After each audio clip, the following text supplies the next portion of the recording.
ಮೋತಂಪಲ್ಲಿ ಅಂತ ಬಹಳ ಪವಿತ್ರವಾದಂತಹ ಪ್ರಸಿದ್ಧವಾದ ಕ್ಷೇತ್ರ, ಹನುಮಂತ ದೇವರ ಪ್ರಾಣದೇವರ ಒಂದು ದಿವ್ಯವಾದಂತಹ ಸನ್ನಿಧಾನ. ಅಲ್ಲಿಗೆ ರಘುವೀರ ತೀರ್ಥರು ಮಧ್ವನವಮಿಯ ನಿಮಿತ್ತವಾಗಿ, ಮಧ್ವನವಮಿ ಉತ್ಸವವನ್ನು ಮಾಡೋಣ ಅನ್ನುವಂತಹ ನಿಮಿತ್ತವಾಗಿ ಅಲ್ಲಿಗೆ ಬಂದಿರುತ್ತಾರೆ. ಅಲ್ಲಿ ಚಂದ್ರಿಕೆ ರಾಘವೇಂದ್ರ ರಾಯರು ಅವರು ಮಧ್ವನವಮಿಯ ಉತ್ಸವವನ್ನು ಮಾಡಬೇಕು, ಅನೇಕರಿಗೆ ವಿದ್ವಾಂಸರಿಗೆ ಮಾನವನ್ನ ಮಾಡಬೇಕು, ಶ್ರೀಮದ್ ಆಚಾರ್ಯರ ಸೇವೆಯನ್ನು ಮಾಡಬೇಕು ಅನ್ನೋ ಉತ್ಸಾಹ. ಹಾಗೆ ಮಧ್ವನವಮಿ ಕಾರ್ಯಕ್ರಮ ಅಲ್ಲಿ ನಡೆಯುತ್ತಾ ಇದೆ. ಒಂದು ದಿನ ಸ್ವಪ್ನದಲ್ಲಿ ಆ ಮೋತಂಪಲ್ಲಿಯ ನಿಷೇಧ ದೇವರು ಅರ್ಥಾತ್ ಪ್ರಾಣದೇವರು ರಘುವೀರ ತೀರ್ಥರ ಸ್ವಪ್ನದಲ್ಲಿ ಬಂದು ಹೇಳ್ತಾರೆ, ಕೈಯಲ್ಲಿ ಒಂದು ಪುಸ್ತಕವನ್ನು ಹಿಡಿದಿದ್ದಾರೆ ಪ್ರಾಣದೇವರು. ಸ್ವಪ್ನದಲ್ಲಿ ನೋಡ್ತಾ ಇದ್ದಾರೆ ರಘುವೀರ ತೀರ್ಥರು, ಇದು ಯಾವುದಿದು ಪುಸ್ತಕ, ಏನೋ ಓದ್ತಾ ಇದ್ದಾರೆ, ಏನು ನೋಡ್ತಾ ಇದ್ದಾರೆ ಇವರು.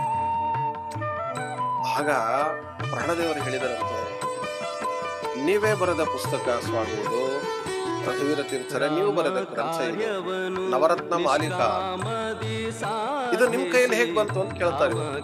ಇಲ್ಲ, ನಿಮ್ಮ ಶಿಷ್ಯ ಕೊಟ್ಟು ಕಳಿಸಿದ್ದ, ನನ್ನ ಕೈಗೆ ಬಂದು ಮುಟ್ಟಿದೆ.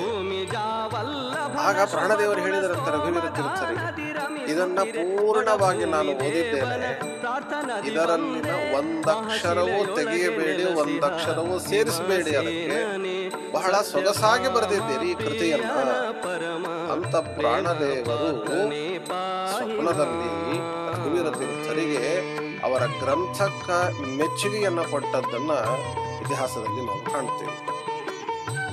ಅವರು ಇವರು ಯಾರೋ ಏನೋ ಅಂದ್ರು, ಹೇಗೋ ಕಾಮೆಂಟ್ ಮಾಡಿದ್ರು ಅಂತಲ್ಲ, ಸ್ವಯಂ ಪ್ರಾಣದೇವರು ರಘುವೀರ ತೀರ್ಥರ ಗ್ರಂಥಗಳಿಗೆ ಮುದ್ರಿಕೆಯನ್ನು ಒತ್ತಿದ್ದಾರೆ, ಸೊಗಸಾಗಿದೆ ಗ್ರಂಥ ಎನ್ನುವುದಾಗಿ ಅನುಗ್ರಹಿಸಿದ್ದಾರೆ. ರಘುವೀರ ತೀರ್ಥರು ನವರತ್ನ ಮಾಲಿಕೆ ಎನ್ನುವ ಗ್ರಂಥವನ್ನ ರಚಿಸಿದ್ದಾರೆ. ಇಷ್ಟೇ ಅಲ್ಲ, ವಾಯುತತ್ವ ಸೌರಭ ಅಂತ ಒಂದು ಗ್ರಂಥವನ್ನು ಬರೆದಿದ್ದಾರೆ.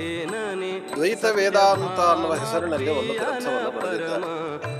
ವ್ಯಾಕರಣ ವಿನೋದ ಅನ್ನುವುದಾಗಿ ವ್ಯಾಕರಣ ಶಾಸ್ತ್ರಕ್ಕೆ ಸಂಬಂಧಪಟ್ಟ ಕೃತಿಯನ್ನು ಬರೆದಿದ್ದಾರೆ. ಹೀಗೆ ನಾನಾ ವಿಧವಾದಂತಹ ಗ್ರಂಥಕರ್ತೃಗಳು ಹೌದು ರಘುವೀರ ತೀರ್ಥ ಶ್ರೀಪಾದಂಗಳು.